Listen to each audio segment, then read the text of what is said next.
few things that I really want to make sure that are delivered to you today, that when you leave here and you go home and you go back to your schools, and you go back to your communities, things that I hope that will impart on you today. You know, I often think about the pro-life movement. I often think about us kind of like in that real-life tortoise and the hare fable. Do you guys remember that from like elementary school, that fable, the tortoise and the hare? Okay, I had to explain what a hare is to my kid the other day. It's a rabbit, and a tortoise is a turtle. So in the fable, right, the turtle, the tortoise, gets tired of this arrogant hare always bragging about how fast he is. So the tortoise says, I'm going to challenge you to a race. Let's do it. And the hare's like, come on, bring it.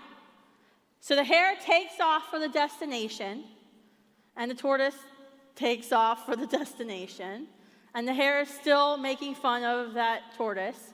So the hare stops in the middle of the way to the destination, and what's he do? He takes a nap, right? And he falls asleep, and the tortoise keeps moving as fast as he can.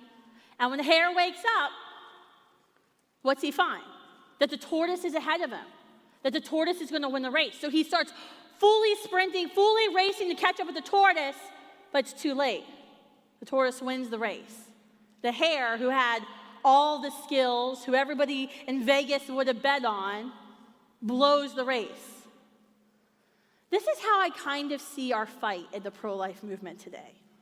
In 1973, when the Supreme Court wrongly decided against science, against human rights, and ruled to permit abortion in all 9 months for whatever reason, we challenged the hare to a race. We didn't have a very sophisticated pro-life movement back then. We were mocked. Now we're defriended. We've been spit upon. People have been punched. Our displays have been vandalized. But since 1973, we haven't let those things stop us. In fact, the pro-life movement only got more motivated. The pro-life movement stepped up and they fought. In spite of a lot of disadvantages, lack of financial resources, lack of media support. By the way, did you see the coverage of the March for Life yesterday? It was like we were stealth ninjas walking up Constitution Avenue. You need to share our time lapse on our Facebook page with everyone you know, because that's crazy. We didn't have media support. We had polls that kept coming out, especially in the 70s, against the pro-life movement, basically saying, oh, these are all old, white, out-of-touch people. That you just need to shut up, you need to go away. And that was the media narrative that they drove with the pro-life movement for decades. But we didn't stop. We're stubborn people, us pro-lifers. We stayed the course. We stayed on track with our mission. Our mission to end abortion, to make abortion illegal and unthinkable. Meanwhile, Planned Parenthood and the abortion lobby, especially in the 1990s, they got a little lazy, started resting on their laurels. They had a U.S. president, Bill Clinton, who kind of did all their work for them. He vetoed the partial birth abortion ban twice. They started receiving more and more and more taxpayer dollars. They kind of chilled out. But we kept at it. We refused to be silent. We kept educating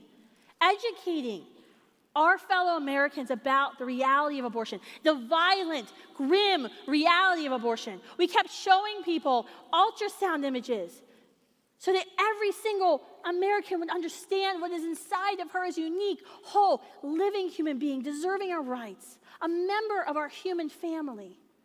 We kind of became those weird people who put pro-life bumper stickers all over our car and showed up at the family dinner and did the one thing you're not supposed to do, right? Talk about abortion. Everyone's like, here she comes again. Here they come. In college, my car was called the Pro-Life Mobile.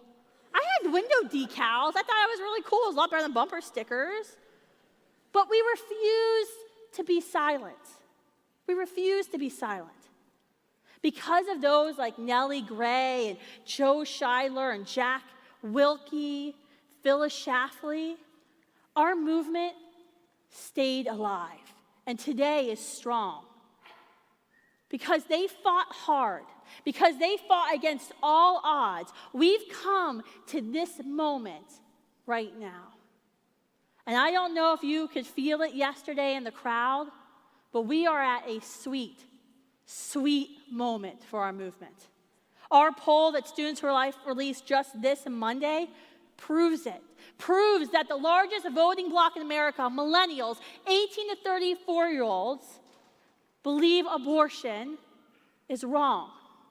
That when told what Roe v. Wade actually did, when told what Roe v. Wade actually did, 51% said they wanted to see Roe reversed.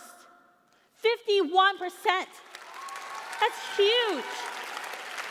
Only 7% of millennials are actually in agreement with the Democratic National Committee's extremist platform of abortion, which is abortion all 9 months of pregnancy for whatever reason and taxpayer funded.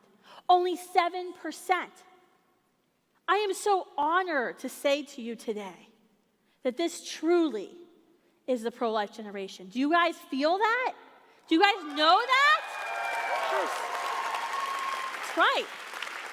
The vice president knows it. He was saying it all day yesterday at every function. He knows it. If the vice president of the United States knows it, we've got it. But there's a lot of work we have to do. We can't rest on our laurels because guess what? The hair is woken up. The hair is woken up, and that hair is coming towards us. It's trying to make up ground. It's speeding up as fast as it can. It's trying to catch us. And we have a lot of challenges this year.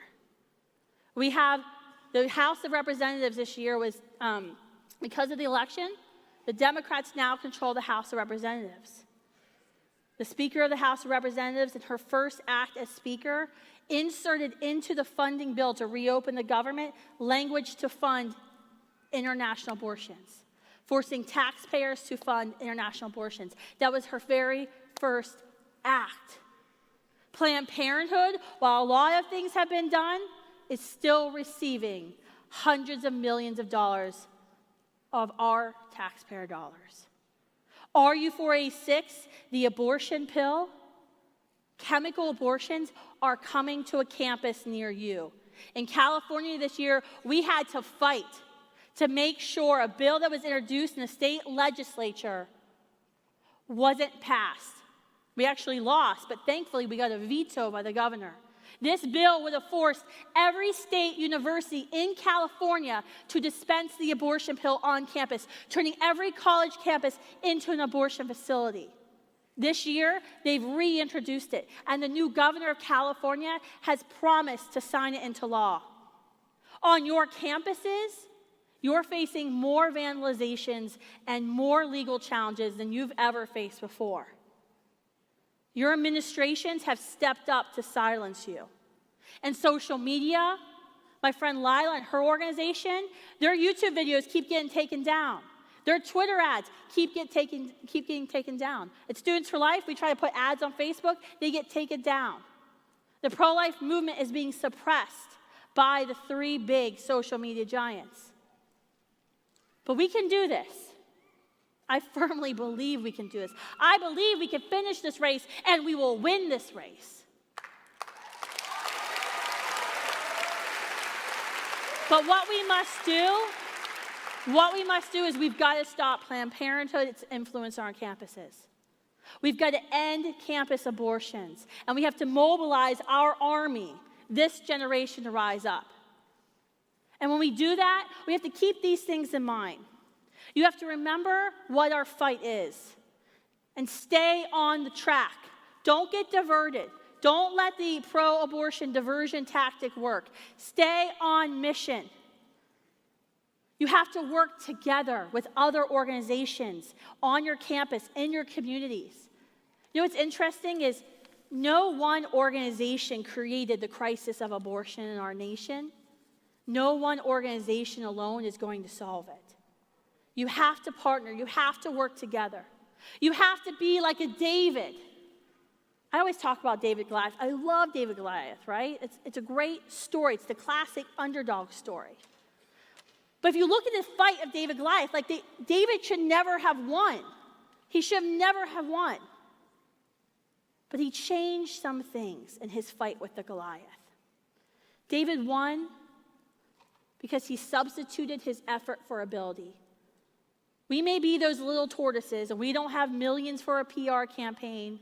We don't have $1 billion industry to reap profits from. We may not be able to put $30 million into every single election cycle, but we have the grit. We have the determination. We can substitute effort for ability.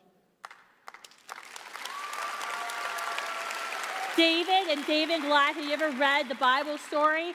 It tells you that David rushed towards Goliath. He didn't wait for Goliath to come to him. That's what you're doing. We have to rush towards the fight. Don't let the fight come to you. On your campuses every day, when you're out there tabling, when you're talking to your friends about abortion, when you're flyering, you are rushing towards the fight. You're not letting it come to you.